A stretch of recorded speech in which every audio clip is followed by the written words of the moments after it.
Thank you. Hey everyone, we're gonna get started here. Thank you, commissioners. This is 100% attendance. This is the Racial Equity and Policing Commission regular meeting, January 8th. I called this meeting to order at 5:31 p.m. Thank you for your timeliness tonight. We're gonna start with roll call, starting with the commissioners online. Commissioner Satini present. Commissioner Durante present. Commissioner Calvert present. Commissioner Gloria Mensa present. Commissioner Uman present. Commissioner Chloe Raimundo present. Commissioner Hernandez Neatling present.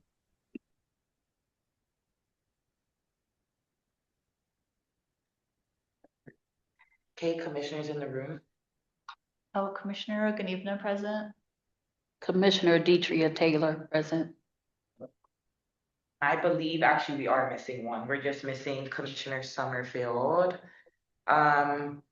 So with that, we do have 9 commissioners, and there are 6 open vacancies on this commission to get us back to full capacity. So with that, if you do have people that want to apply, or you know of communities that might be missing in this space, please encourage them to do so. You are more than welcome to connect them with me.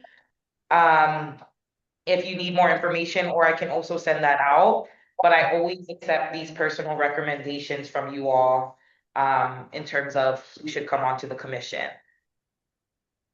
Okay. We're gonna move into number 2, open dialogue. During this portion of the meeting, commissioners may raise topics and discuss current events that may impact or influence the commission's overall work, discussions, and deliberations to provide recommendations to the mayor and city council regarding the Salt Lake City Police Department's policies, budget, and culture. No action will be taken during this section of the meeting. Matters discussed during this section of the meeting may be scheduled on a subsequent agenda for follow-up. With that, I open up the floor to commissioners. I wanted to, this Commissioner Satini, bring up the events that happened last night in, of course, Rose Park, which is my area. And I bring that up, I wanted to bring it to the attention because the funeral that had happened, the person that was deceased, I think, of course, the community they're heavy in heart and in thoughts and in just, it was a long night last night. And I wanted to bring to the attention of, to the commission of what the Tongan community is going through at this time. I was not at the funeral. However, I had several people checking in, texting, which I appreciated. However, the funeral of the deceased, I felt like, and I'm not sure where the gang unit, if there was conversation prior to the event, because the funeral itself is a high profile gang member family. And I felt like there could have been some preventative measures that could have taken place, meaning there could have been police officers on site, on standby, in case something happened. And I felt like there was a disconnect. I know there was a disconnect.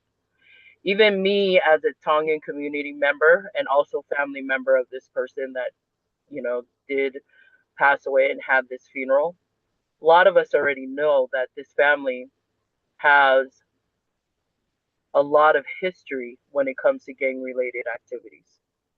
And I'm not sure if chief is in the room or what police officers are there. And the reason why I'm raising this, because I've talked with other community members and they have raised it to me and they asked me to share it on this phone call. And they also said, and I said, well, what does the family need? and they said they need to find the killer because there's already talks of retaliation.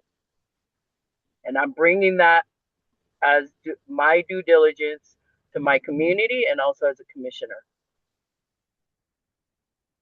Thank you, Commissioner. I did just wanna, sorry, I forgot to say the attendance in the room, but just so you all know, if you can't see really clearly, there is all of Chief's leadership team. Chief is not here tonight, but we do have all of the deputy chiefs here, all three of them, and Glenn, as well as Robin in the space.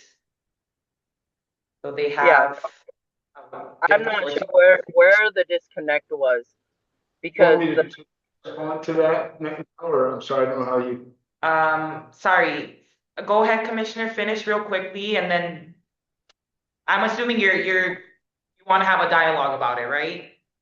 right, and I think that's where I'm wondering what the response was. Were they aware? We were. And if so, why wasn't there somebody at that funeral on standby? We were not aware that the funeral was taking place, and had we known, or we absolutely would have helped out in any way we could have. So had it been requested or we known about it, we would have, and we have done that in the past. But yeah, we did. To my knowledge, we didn't know that it was occurring. Okay. We are, and maybe I can share this with you because we're just and in communications with the LDS Church, but we're prepping for extra precautions for their service this Sunday. To have officers there, to have we're putting a camera there in a marked police car, and so yeah, I mean anytime there's any type of event where we think there could be any type of instance, we're absolutely proactive and willing to do whatever we can. If I can add on to that as well, if the community members are aware of something that might be potentially higher risk or higher profile, please call. We're reliant on the eyes and ears of the community. It's force multipliers for us. We can't be everywhere, and in a lot of these things that we're not going to be aware of just because of the nature of it. If people are aware of these, please pass out to your community members, constituents, like that we want to know about these things. And if nobody says anything, there's a likelihood that we're not going to know unless there's some other reasoning behind us being aware. We would also encourage anyone with any information or fear on retaliation to reach out to us as well. I will let them know. And yes, I do find that important. Yeah, I will take that back.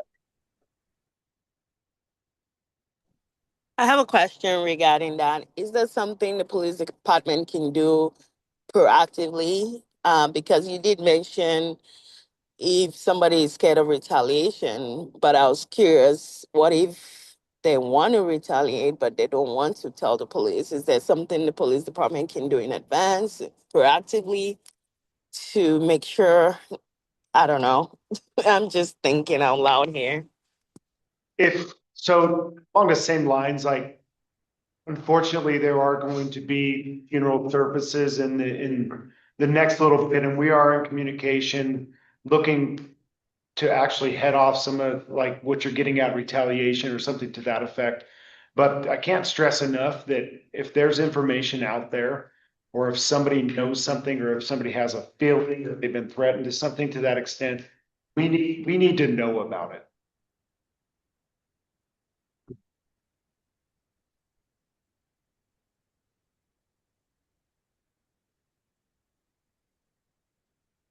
And Commissioner Satini, I know if you don't have it, I know that you and Chief have built a relationship as well. So I'll make sure to share the contact with all of you commissioners, just so, I mean, you guys have access to PD leadership here, that if you guys are aware of something, please let them know. Because I wasn't, I mean, just everything that Commissioner Satini has shared, that was news to me. Like, I didn't know it was a high profile and all of those kinds of things. I just thought it was a regular celebration of life, not knowing who it was for. So that already seems like good insight that the team should know. I know clearly it seems like it's late. given the circumstances, but I do want to make sure you guys have their direct contact so that if you guys know something, you guys can feel free to have that open relationship with them as well. And Michelle, I don't think you can share our contact Yeah. information with them as well. I think you have all of our. Yeah, I should have all of your guys, so I will send that, commissioners. I'll probably text them to you guys all individually, so you guys have that versus over an email chain. Michelle, can you hear me? Yes. Yes, Okay. go ahead. Where I'm coming from is because what was shared to the public was that the gang unit was on this. When I saw that, I said, okay, then they should know about this person that passed away, who that individual was, or somebody's not doing their job. We're paying these tax dollars to keep the community safe. And if now, you know, there's stories of like, you know, retaliation, and I don't know how much whoever the officers that are in that room, how much time they've been in there, you know, on the force. The reason why I bring this up is because if we take this back, this stems back to the 90s. And this is why I'm bringing it up and I'm stressing it right now, trying to just say, you know, be talking whoever's in the gang unit. There's something that either is not being shared or someone's not doing their job. I was just say the gang unit didn't know that it was occurring. So our, you know, like I hear your frustration and you know it was a horrible thing that happened. But our officers didn't know. I don't know what else to say other than that if we know that like Chief Christiansen mentioned, if we know that things are happening or if we know there's going to be an event, we'll absolutely do everything we can to make that event as safe as possible. But if we don't know, we don't, you know, it's tough for us to prepare for something we don't know is occurring.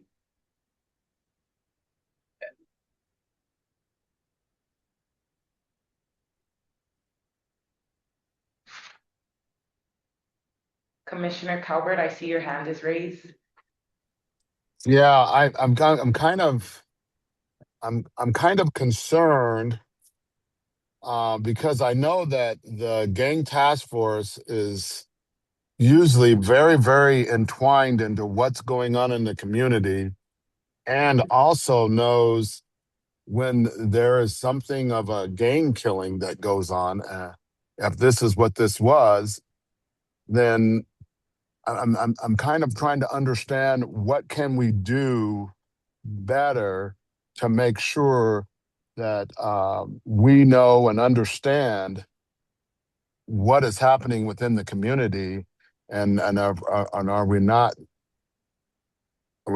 that well tied in with the gang task force into what's going on, or do we not have a good pulse on what's going on with the gangs that are going on here in the valley?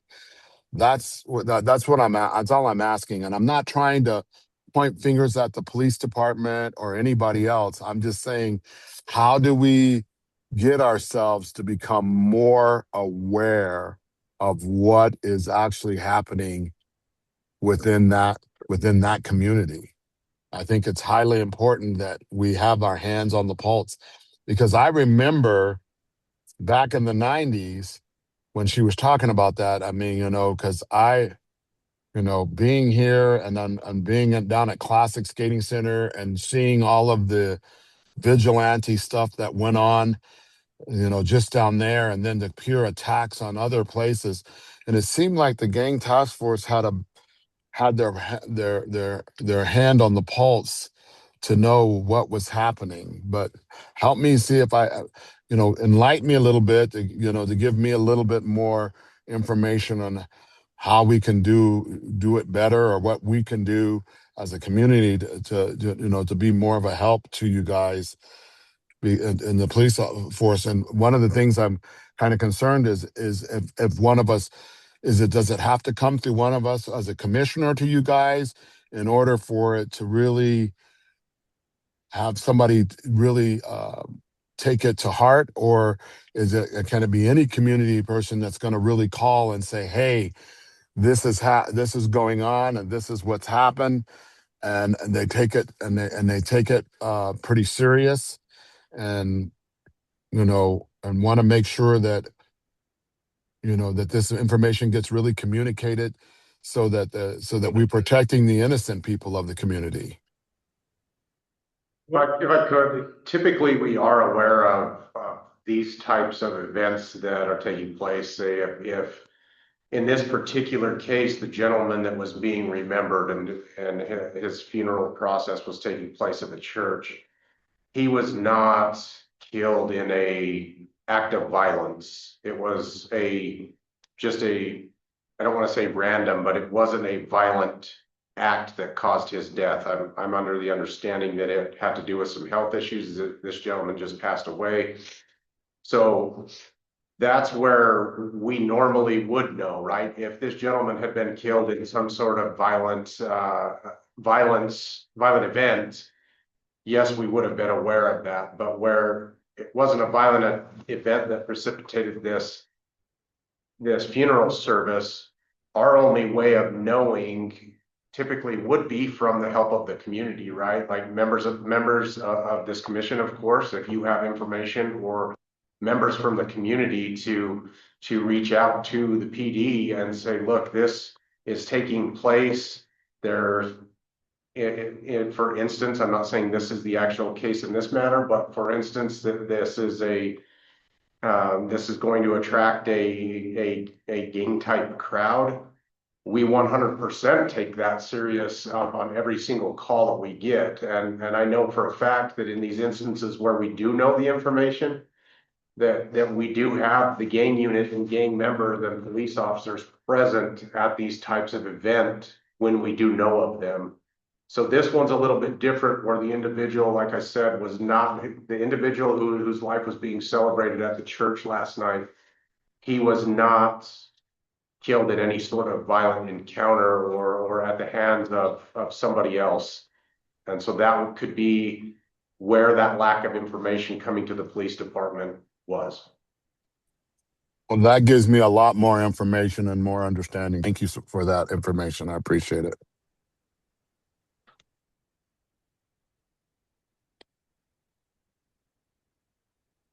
Is there any other items we want to bring forth for this open dialogue, commissioners?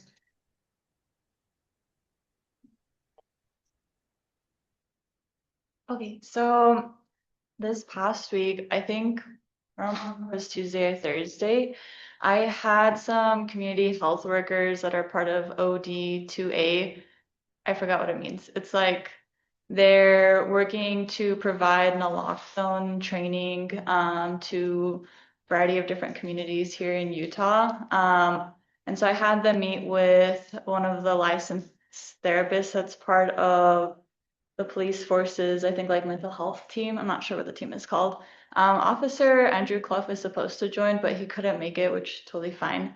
But I just kind of wanted to like provide a quick summary and also hope to get maybe some feedback on thoughts.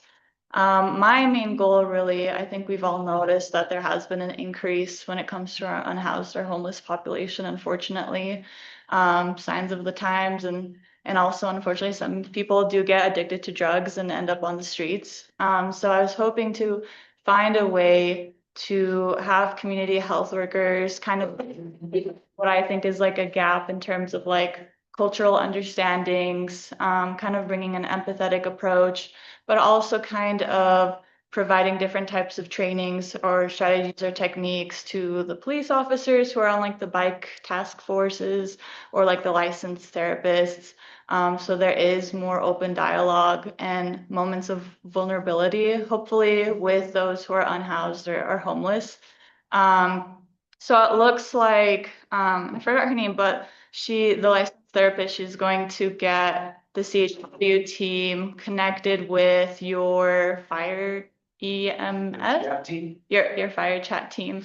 I think that's going to be kind of like a phase 1 plan where they bring in their like translated materials that they have about naloxone and how to use it properly, but also providing training on like cultural humility and social determinants of health.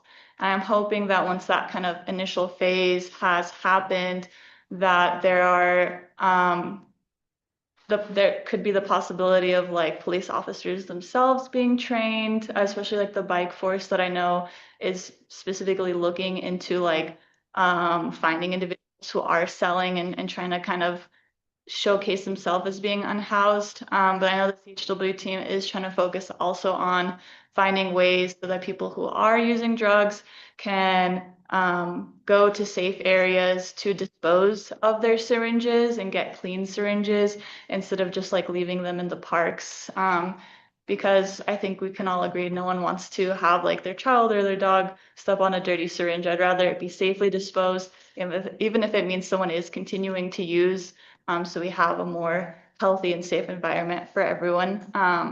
That's kind of is something I've just been working on the side and was hoping to get any feedback or thoughts. I do know that, I think Christina Zaido, is that?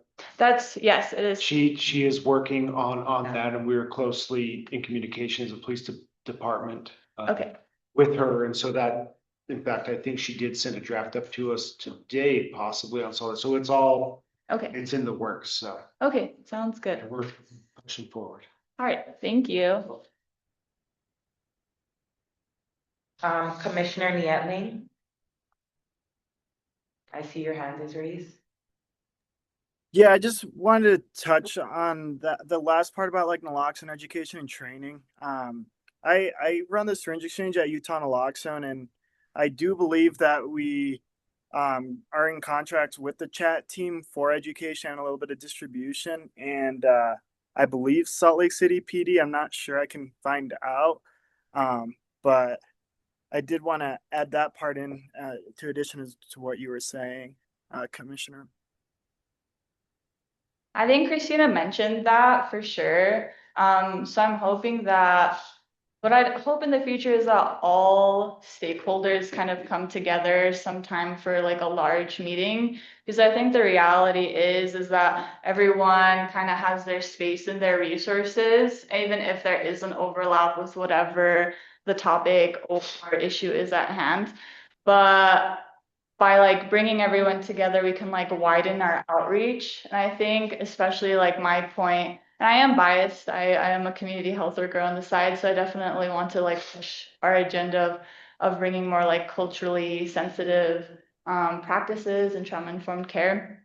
But I think I could probably get you in touch with Maria, who is like kind of the person I know that heads OD2A, and that way you guys can discuss like where there might be too much overlap and maybe areas where you could collaborate that make more sense.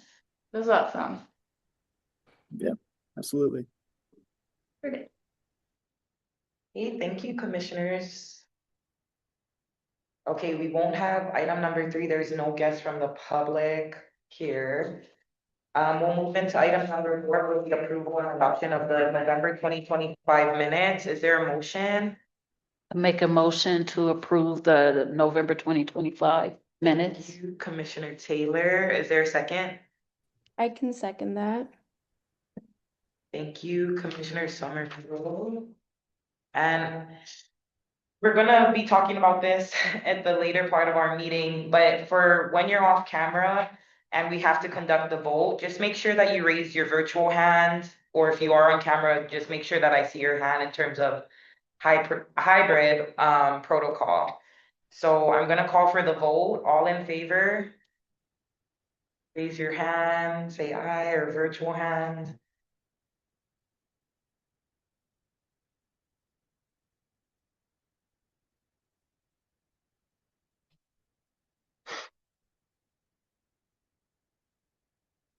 Okay, it looks like we have all in favor. Thank you. Okay, we'll move into item number 5. Give time to the department if you guys do have anything to update for this month. If not. Yeah. Yeah. Give a little bit of an update. Like I said, Chief wanted to be here, but his wife was being recognized and receiving an award, a community award. So that's where he's at tonight, supporting her. We wanted me to touch on, or us to touch on, the fact that we finished up our mission, vision, and values as a department. I think we mentioned that in November, that we working on finalizing that. Has been finalized. The mission is protecting Utah's capital city by serving with strength and purpose. The vision statement is working together to build a community where everyone is safe, supported, and accountable. 5 values of the department are set up as service, empathy, respect, valor, and excellence, which the easy acronym for our folks to remember is SERVE. And then our foundation is built on our pillars, and our pillars are our people, our community, and our future. And so everything that we do as far as now moving into the next process of starting our strategic plan, we've started that process already. Everything developed on that strategic plan will involve the thought process of using this mission, vision, and values to ensure that we are staying within this framework and properly serving the citizens of Salt Lake and those that come here in and out on a daily basis. So I don't know if Glenn wants to touch any more on any of that or the strategic planning process, but that's where we're at now. We do plan on involving our outside stakeholders as well in the strategic planning process. So we will be reaching out possibly to Michelle as part of this commission to get some feedback and maybe some ideas as we move down that strategic planning timeline. The strategic plan framework is looking to be done right now on the time frame of about in 6 months, with KPIs and a finalization within 9 months, and then hit the ground running with that visible strategic plan and have that at the forefront of our operation. I'll just add that our vision statement begins with working together, because we know we can't do it alone. And interestingly, that's a tie-in that we're talking about here today. We know we have to work with the community, your group and others. And we often say that members of the public are our best eyes and ears. So we really want to focus on working together with organizations that are coming to the table. And I'll also say that a lot of times a mission, vision, and values is just a set of words that people don't pay attention to. However, we are really pushing it home. The chief carries this card that Alex has here in his pocket on a daily basis, and he's encouraging others to do so. And so our goal moving forward is for everything we do to fit within the framework of our mission, vision, and values. And as we develop our strategic plan, we will be bringing stakeholders such as yourselves to the table to help contribute to that process as well. Thank you for that update. Commissioners, do we have any questions about that?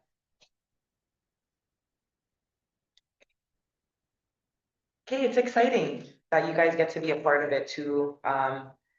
So thank you for that, and your guys' commitment to creating a positive culture for the department.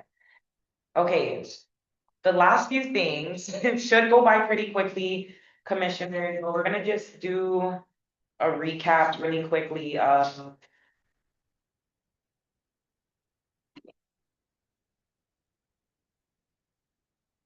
me just pull up this slideshow to keep us kind of on track. So just to set us up, and I know we haven't really touched upon this document in a minute, and I know some things that we do need to add, but we do. Oh, actually, first we're starting with the subcommittee updates. So item number 6, you do see the lead commissioner there as well as lead commissioners, which are all assigned here. We'll have Deputy Chief Alex Garcia over the training and data metrics subcommittee, as well as policies and practices. And then we'll have Deputy Chief Manzanares for school safety and youth initiatives. And then Deputy Chief Christiansen for community outreach and engagement subcommittee. So that came on at the latter end of last year. So now we'll be moving full force with the subcommittees, but I did want to get your feedback, commissioners, on anything regarding the work, the format, the process of subcommittees as we realign for the new year. So I do want to open up the floor for a few minutes to discuss that. If you all have anything. I think if it's okay to start off, for me, I mean, kind of, because I kind of came in the middle of when the goals were created. I was a little lost as to like what I specifically was supposed to be doing for the rest of the committee. So it felt like maybe if there had been a little bit more communication from the subcommittee members as to like what they were working on and what we were supposed to work on as a team, it would have been nice. Or like at least for this upcoming year, if we can ensure that everyone kind of has a specific goal in mind as to what it is they're going to bring to achieve the goals that we're going to be setting. Yes, and we will be talking about that too for item number 8, because I don't think you were there for the retreat. And just so you all know, commissioners, right, we should have these things in place through the working document that we have. I'm gonna be working to clean that up before we meet, but I am looking for us to schedule our first meeting in the month of February for those subcommittees. Everything that we're doing is already outlined in the report, and we usually don't stem far from that because you don't want to overload yourself with different priorities. But also the work happens, which I know some commissioners feel this weight more than others. And really honing in on that team aspect is helping one another get these accomplishments done, and sticking to the deadlines that you have set within your subcommittees. That's part of the reasons why I make the group chat for you all so that you can communicate with each other. So don't think that you have to only communicate through me, but I want you all to build that relationship with one another because these ideas and the action items are really going to move forward with the effort that is put into it. And I mean, you all, I think this is the best time for these subcommittees, especially having lead officers who are invested in this. I know that you all wanted this, especially with the SLCPD involvement with the subcommittee. So as we look into February, I think everybody is just on one subcommittee, which I think is manageable. Just let's kind of work on that with this year to come. And I know you came in mid-year, but hopefully that's helpful. I know you've also added a lot in the document. And let me know if you guys have feedback. I know we want to have these meetings, but the meetings is only part 1, and then the action items and the things leading up to the meetings and the things after the meetings is kind of what gets us moving forward so that you all feel like you accomplished.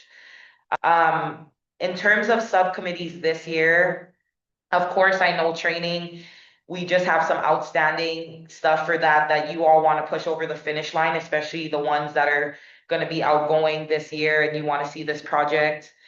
But I'm hoping that we can focus our efforts. I know last year was kind of a big community and we'll still always have that piece. But I think we're in a place where the school safety and youth initiative subcommittee really has some tangible things that you guys can get executed in terms of budget recommendations to the different programs, SRO training and all of those things. I feel like that subcommittee might have the most that they can actually get over the finish line, as well as working within the landscape that we're navigating too.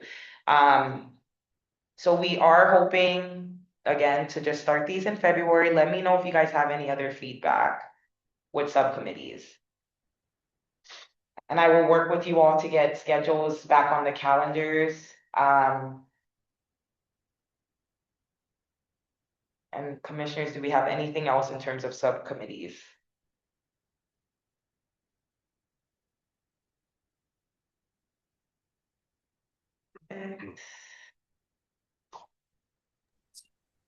Question, are we asking if we want to continue with the subcommittees, or are you asking if we should continue working individually and just updating the worksheet we have?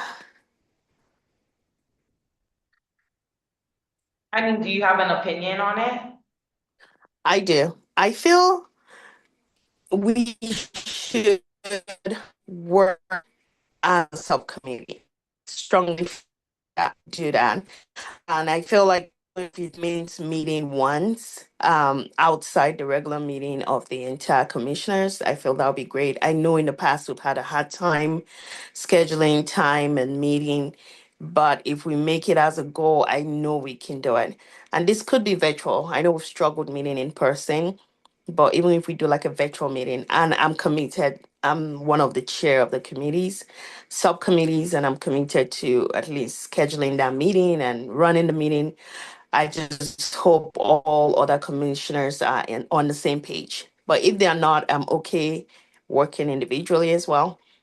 But yeah, I strongly feel we can do it. We can meet as a subcommittee. That would create more impact. Thank you for that feedback, Commissioner Mensah. And you brought forth a good point too.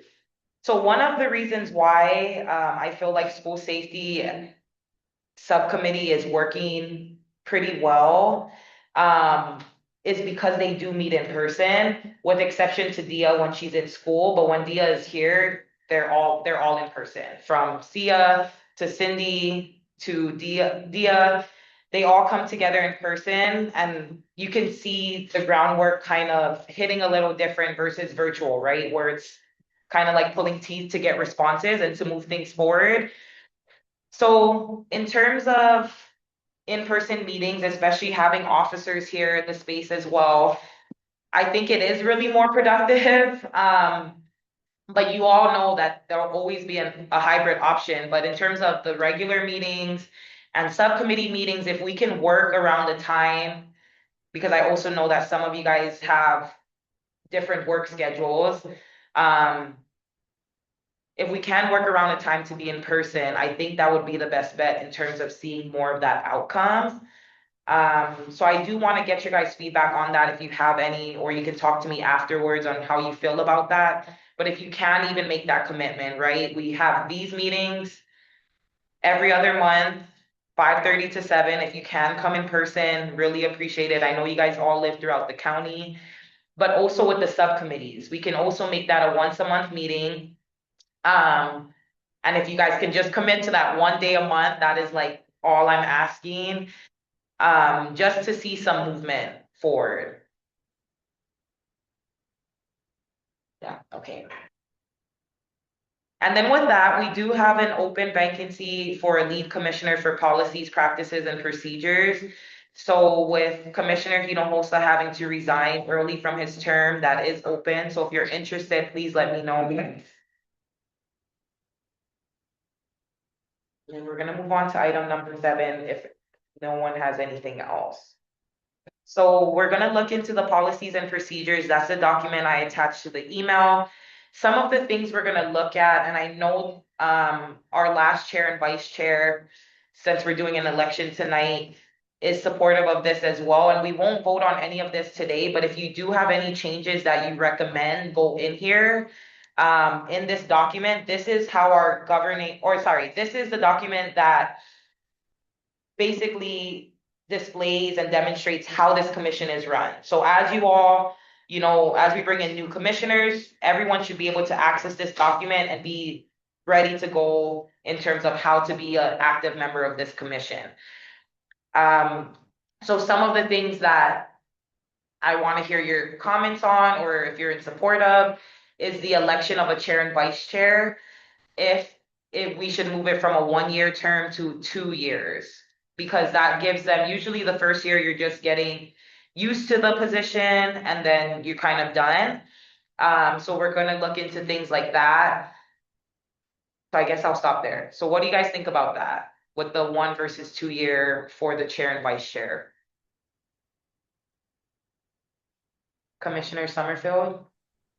I feel like the 2-year term, especially just like given like kind of like the pace at which we move, like would be helpful for it to be 2 years so that like whoever's in that position can like fully grasp and like really like come to better understand all the tasks that we do and like how to lead that. And so I feel like in that sense, like a 1-year term might be kind of rushing some of the like more conceptual groundings for that.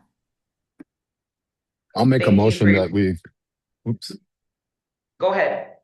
I was gonna say, I make a motion that we move those terms from 1 year to 2 years. Okay, perfect. I'm just getting your support on it now, but we're gonna vote on it as a final document. Okay. You guys can see it's been in a draft form since 2022. So it's about time that we kind of get this voted on. I'll clean it up, but that's one of the biggest things I want to make sure you guys support it. I do know that your terms are 2 years.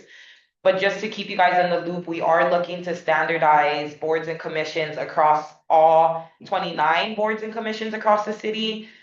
So it looks like everyone's gonna have, I don't know the timeline for this, but it looks like the city will be supporting 4-year terms for all boards and commissions, which kind of works out for this commission because most times most people do 2 terms, which equals 4 years, but 4 years is the more common term limit right now. So that is something to look forward to. So if you have a 2-year leadership term, you still have also time to be on the commission, if that makes sense. But that is nothing that's changing right now. I would keep you guys in the loop of that. We talked about electronic meeting protocol just a little bit, but I will be adding after the meeting with the attorneys in November. She did mention that our policies and procedures should have a line item that states, this is how you conduct business when virtually, right? So how to make it more of an ethical meeting. I can't just assume that you all are voting or agreeing to something by looking at screens when you're not on camera. It's hard, right? So we're gonna have the use of raising our hands, and just some other formalities to make this meeting just more professional, and kind of fine tune it as well. So. Yes, and subcommittee, sorry, I forgot to edit this from the HRC. So go ahead, Commissioner Calvert. I would say that, if we are in a voting thing, if we're doing a voting, we should possibly have everybody turn their cameras on when they're voting. As far as that protocol, I would suggest that, because then that way we know, okay, you've had eyes on which commissioners is there and what they voted on, if that's a possibility. I will mark that down. I mean, I agree with you all. This is kind of where, if you guys are in person, it's easier, but I do understand that in person is not going to be feasible all the time. So we're just trying to work with what the majority thinks, right? If you can be on camera, 100%, I would love to see you guys, but we can add that in if that's what you're saying, because that's what I'm taking right now. I'm just taking whatever suggestions you guys have, and then I'll formulate it, and that's why we're in March. So I will write that down, Commissioner. Thank you. Is there any other suggestions in terms of Commissioner Summerfield? I feel like the like raising hand thing is like always a good shout. I don't know if this is like not like in the cards, but I know like some people like to use like the Zoom, like there's like a poll option where you can like where people have to click on their screens like yes, I agree, or like they can, I think like it's mainly been used like for teachers who like want to like quiz their students or whatever, but I know that there's like a kind of like a poll option, so that could just be another like tool in the toolkit, not that we have to do that. Okay, thank you for that feedback as well. I have to see what the poll, I think what's important too is like seeing who's voting for what as well. So I don't know if it just shows a total number, but I will look into that as well. Okay, moving on to this second part, right? It also discusses meeting attendance. So this is something we haven't technically been following, right? So something to consider is meeting attendance. There's a 10-minute policy prior to rescheduling the meeting. So today, we started at 5:31. I feel like that's record breaking for this commission. So great job on being on time, being here, or just giving me advance notice. I do want to highlight, Any member failing to attend 2 board meetings without advance notice in 1 calendar year is subject to forfeit membership. So we have had this happen to past members.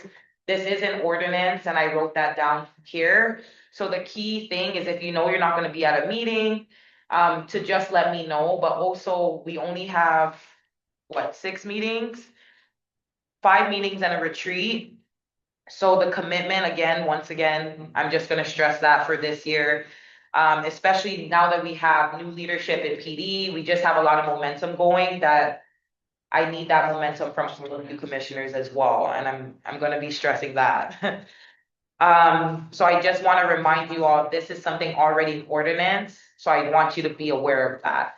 And then the other items are just order of business. Our agenda items, I feel like they're pretty standard and they'll stay the same. If you haven't, back, let me know.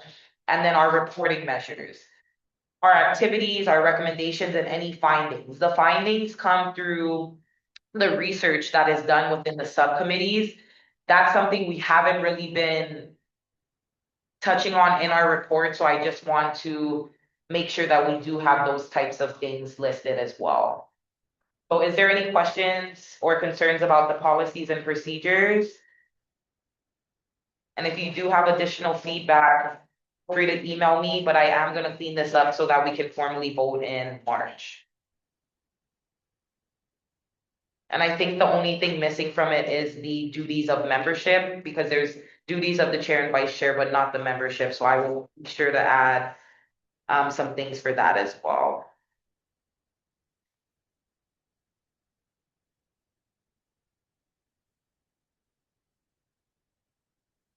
Okay, we're gonna move on to our 2026 priorities. So these are the 6 things that the commission is working on this year and prioritizing. It doesn't mean that anything in the past that's still outstanding doesn't get worked on. But these are the things you guys want to see accomplished by the end of the year. So the first one just being a formal recommendation with training guidelines for the youth specific cultural sensitivity training for SROs.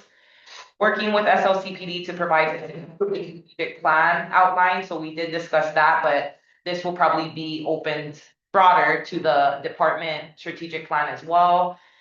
Support budgetary requests to develop and enhance the PYP program, Promising Youth Project. Collaborate with SLCPD on social media strategy to highlight more community stories. Developing a community events directory for SLCPD to support and or attend.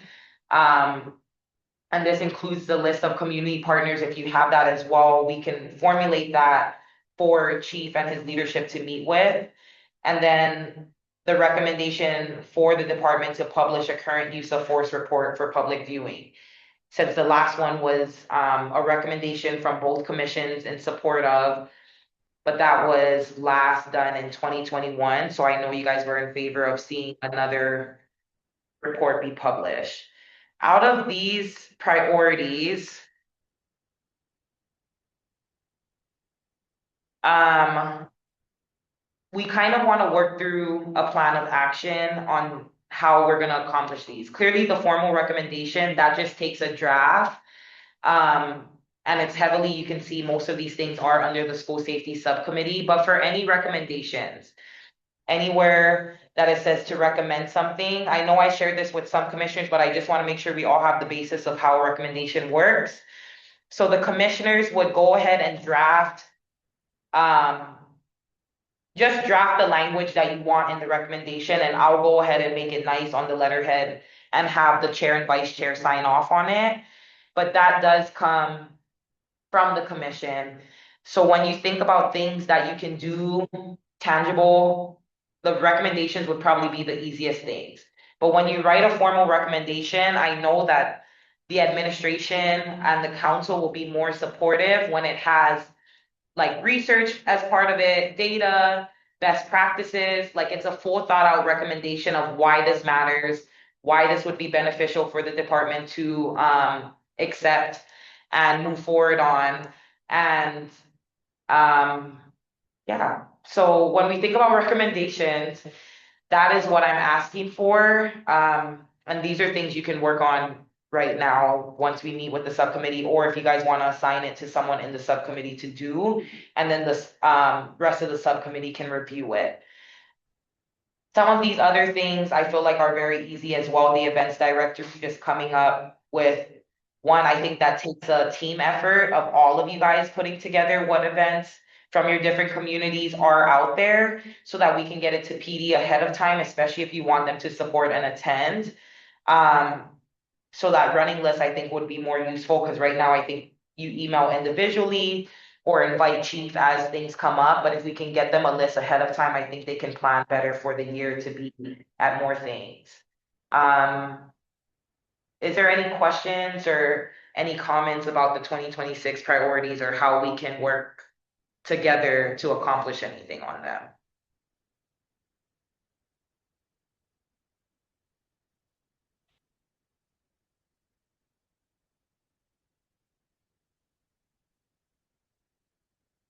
For the Commissioner Taylor, collaborate with the Salt Lake City Police Department on social media strategies. I just want the name of the person who was hired. Glenn. Oh, Glenn. Oh, okay, hi, Glenn. Yeah, messenger, yeah. Yeah, that You was wanna share it, because I know he wasn't, well, yeah, he didn't start at the time, but right. yeah. Yeah, it was just an idea that maybe the commission could work with the police department on different social media campaigns. The commission being more in the background, but maybe just offering ideas of different things and posts wherever the police department has a social media presence. Just putting forth idea to paint a more positive image of the police department. And since we're such a social media driven society now, social media just sounds like a great outlet. But to be specific, and it's not not to speak to everything that you post, but make suggestions from time to time. Yeah, I'm open to hearing feedback and partnering on that. We just hired 2 new social media specialists that Oh, will be focused on driving true content. So I'm definitely open to having those conversations. yeah, okay, that would be great. Hey, I'm gonna move to the last thing, but if you do, I guess we'll work on this in subcommittees. But exactly for those who are at the retreat, we're gonna just need like each step, each action item that will get us to the overall goal. And I think once you guys see everything written out like that, it'll be easier to delegate those tasks and know who's doing what. So with that, we're gonna move into our chair and vice chair elections, item number 9. So I will open up the floor for nominations.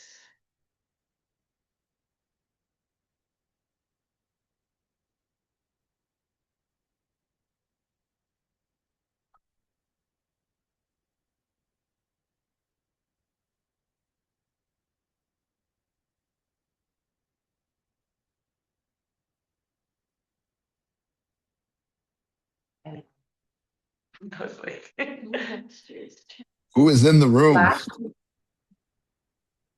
Sorry, go one more time. I said, who's in the room? In the room, we have Deetria and Cindy, and then everyone else is online. And then to answer your question, Commissioner, our last chair and vice chair was Deetria sitting in the chair position and Chloe in the vice chair position. I'd like to nominate Deetria again. For the chair position, are there any nominations? Yes, Are for there the any chair other position. Thank you. Okay, are there any nominations for vice chair?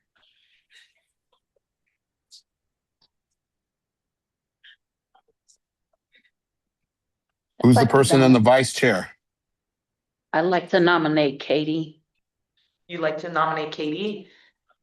Oh, sorry, I didn't even ask you. Do you accept the nomination? Oh, yes, I accept the nomination. I'm just assuming, I'm like, I should not do that, okay. Oh, I will. So Commissioner Durante, do you accept the nomination for vice chair? Sure, I accept. Thank you. That sounded a little hesitant. Okay, are there any other nominations for the chair or vice chair position?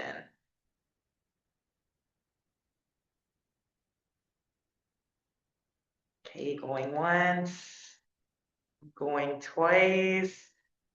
Okay, now we will move into a formal vote. So this is, again, if you want to come off camera and raise your hand or raise your virtual hand, just so I know that you're accepting and agreeing and voting.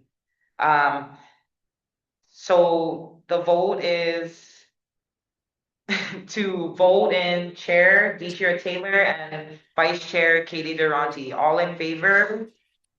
Aye.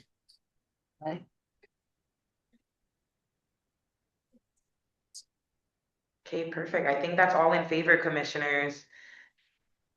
So congratulations, Deidre and Katie. I will reach out to you guys to get calendar invites set up. We won't move into item number 10, not the tentative closed session this evening. And then item number 11, our next meeting is on March 12th, our next regular meeting, but we will be meeting in subcommittees. So I will be reaching out to you all. And Commissioner Durante, do you have your hand raised for something before the end of the meeting? I just want to make sure. Okay. Sorry about that. Perfect. No, it's okay. I just want to make sure. Okay. If no one, do we feel good? Everyone, that is the end of the meeting, but before I adjourn, I just want to make sure there's nothing left in your hearts or minds before we end this meeting. I know it's been a tough week already and tough year and it just started. And my heart is with each and every single one of you for doing this work day in, day out, even when your communities are impacted and it gets hard. And I thank you all for sticking with me. And Happy New Year, and I'll be in touch. We will adjourn this meeting at 6:28 p.m. Thank you. Thank Thank you you. so much. Appreciate you. Thank you. Thank you.